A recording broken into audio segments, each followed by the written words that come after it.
Molte volte non ho voglia di parlare. È più forte l'esigenza di stare da solo, di vivere in silenzio i suoni della natura. Quella natura che troppo spesso ci dimentichiamo di amare e di custodire. Quel giorno, alla cascata del Lupo, è successo di nuovo.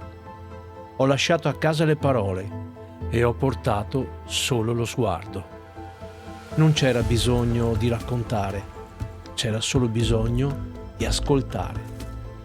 Ascoltare l'acqua che scende, il vento tra i rami, il silenzio che non è mai vuoto. Questo video è nato così, senza voce, ma pieno di quello che ho sentito.